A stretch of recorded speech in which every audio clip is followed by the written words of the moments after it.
సంవత్సరాల తరబడి ఎన్ని మందులు వాడినా మీ మోకాల నొప్పులు తగ్గట్లేదా? ప్రాణ పెయిన్ క్లినిక్ లో అత్యాధునిక చికిత్స. పెద్ద మనుషులు చెప్తా ఉంటారు కదా, ఎవరి గురించన్నా తెలుసుకోవాలి అని అంటే వాళ్ళ ఇంటి పక్కన వాళ్ళని, ఇప్పుడు ఒక ఒక వ్యక్తిని పెళ్లి చేసుకోవాలంటే కూడా ఆ ఇంటి పక్కన వాళ్ళని, అటు పక్కన వాళ్ళని, ఇటు పక్కన వాళ్ళని అడిగి వాళ్ళు ఏంది, వాళ్ళ ఫ్యామిలీ ఏంది, ఎట్లాంటి వాళ్ళు అనేసి కనుక్కుంటా ఉంటారు. సో నాకు కూడా అనిపించింది ఒకసారి ఏంది అని అంటే, ఎవరైతే అభయ ఉందో ఏ డాక్టర్కి అయితే అన్యాయం జరిగిందో వాళ్ళ ఇంటి పక్కనే ఉన్న ఒక షాప్ ఇది. సో ఈ షాప్ లా ఒక అన్నున్నాడు. ఈయనని అడిగి తెలుసుకుందాము మరి వీళ్ళ షాప్ ఎప్పటి నుంచో ఉందంటే ఇక్కడ, మరి ఈయనకేమన్నా తెలుసా వాళ్ళ గురించి అనేది. నమస్కారం భయ్యా. नमस्ते। हम साउथ से आए हैं, साउथ मीडिया है हमारा, तो हमको इतना जानना है कि लड़की के साथ बहुत खराब सा इंसिडेंट हुआ है। तो आप जो देखे हैं लड़की, कितने साल से उनको देख रहे हैं आप? हम उनको देख रहे हैं 2003 से, लगभग 21 साल हो गया। 2003 से అంటే ఆల్మోస్ట్ 21 ఇయర్స్ నుంచెల్లి అభయాని వీళ్ళు చూడడం జరుగుతుంది. అంటే చాలా చిన్న పిల్లప్పటి నుంచి ఆమెను చూడడం జరుగుతుంది. तो कैसे थे लड़की, मिलजुल के रहते थे या रिजर्व रहते थे, कैसे रहते थे? वो तो बिज़ी था, ऑल टाइम पढ़ाई-लिखाई करता था, तो ऑल टाइम उसी में बिज़ी रहता था। बहुत अच्छी लड़की थी वो। और फैमिली कैसा था? बहुत अच्छा, बहुत अच्छा, बहुत अच्छा है। बहुत। अब मम्मी-पापा बहुत अच्छा है, अच्छा। बहुत मेहनत करके उनको डॉक्टर बनाए थे। तो क्या काम करते थे उनका पापा या मम्मा? वो उनका जो डैडी है, वो पहले सिलाई का काम करता था, तो बाद में उन्होंने खुद डिस्ट्रीब्यूट करना शुरू किया और मैन्युफैक्चरिंग वो लाइन है स्कूल यूनिफ़ॉर्म का हाँ, हाँ, हाँ, हाँ। प्रोडक्शन करती थी। घर में भी उनका कारखाना है। अच्छा, तो ऐसा ये काम करके ही उनको पढ़ाया है। हाँ, ये काम करके पढ़ाया। అచ్చా! వాళ్ళ డ్యాడీ యాక్చువల్‌గా ఈ స్కూల్ యూనిఫార్మ్స్ ఇవన్నీ ఉంటాయి గదా! ఇవి కాంట్రాక్ట్ బేస్ కింద తీసుకొని అవన్నిటిని కుట్టి డిస్ట్రిబ్యూట్ జేసేటోడట. ఫస్ట్‌ల అయితే జస్ట్ ఒక డిజైనర్‌గా ఒక టైలర్ షాప్ ఉండేదట. అక్కడి నుంచెల్లి మెల్లమెల్లగా ఎదిగి పైసలు సంపాదించుకొని బిడ్డని కష్టపడి డాక్టర్ చదివిపిచ్చిర్రంట. तो जब ये अभया ये छोटी थे, कैसे थे? बहुत नौटंकी करते थे, कैसे थे? नहीं, ये सब उसमें कुछ नहीं था। हुँ। अच्छी लड़की थी वो, बहुत सीधा-साधा बहुत सीधा-साधा। हमने मेरा लाइफ़ में ऐसा लड़की हम नहीं देखे। और दिखने में भी बहुत सुंदर है ना? ठीक-ठाक थी, अच्छी थी, हाँ, हाँ, हाँ। सिंपल थी थोड़ा।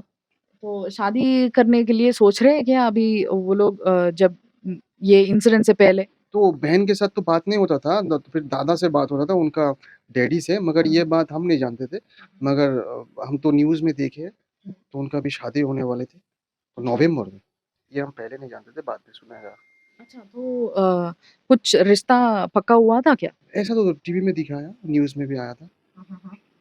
नवंबर में शादी होने का बात था उनका, बात भी हो रहा था शायद। అంటే ఇంకొన్ని రోజులల్లా పిల్ల పెళ్లి చేసుకొని పోయే పిల్ల, అలాంటి పిల్ల పైన ఈ అఘాయిత్యం జరగడము అనంటే తల్లి తండ్రికి ఎంత గోసనో ఈడనే అర్థమైపోతది.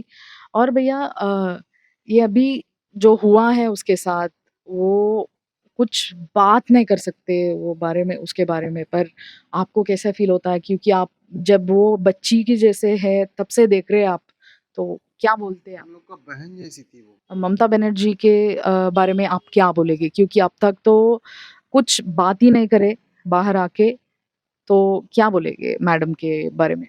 पॉलिटिकल बात में हम कुछ बात नहीं बोल सकते, मगर भरोसा है जस्टिस मिल जाएगा। अपराधी जो है वो पकड़ा जाएगा। ఓకే. థ్యాంక్ యూ భయ్యా. సో, బేసిక్‌గా చిన్నగున్నప్పటి నుంచి ఒక పిల్లని చూస్తే దాంట్లో నుంచి కోలుకోవడం చాలా కష్టం. సో, వాళ్ళ ఇంట్లోళ్ళకి ఎంత కష్టమో పాపం వీళ్ళకి గూడా కొన్ని రోజుల వరకు ఆ ఒక వేదన, అదొక బాధ. అంటే ఆ పిల్లని రెగ్యులర్‌గా అటు ఇటు తిరగడం చూస్తూ ఉంటారు, మాట్లాడుతా ఉంటారు, తెలుసుకుంటా ఉంటారు పక్కనోళ్ళు గాబట్టి. ఏమున్నా గూడా ఏదన్నా పండగలు కలిసి చేసుకున్నా గూడా ఇవన్నీ గూడా ఈళ్ళన్నీ కలిసి చేసుకుంటా ఉంటారు. ఆ విషయం గూడా నేను అడుగుతా ఒకసారి. तो भैया यहाँ पे बंगाल के लोग फेस्टिवल्स बहुत अच्छा मनाते हैं। हाँ। तो आप सब लोग कभी मिलके ये देवी की नवरात्रि या गणेश चतुर्थी ये मनाते थे? नवरात्रि तो यहाँ नहीं होता है, मगर 4-5 साल से ज़्यादा हो रहा है, तो गणेश चतुर्थी। गणेश जी को बिठा के कुछ पूजा करना, ऐसा कुछ रहते थे आपके कॉलोनी में? नहीं, उनका घर में तो दुर्गा पूजा हो रहा था।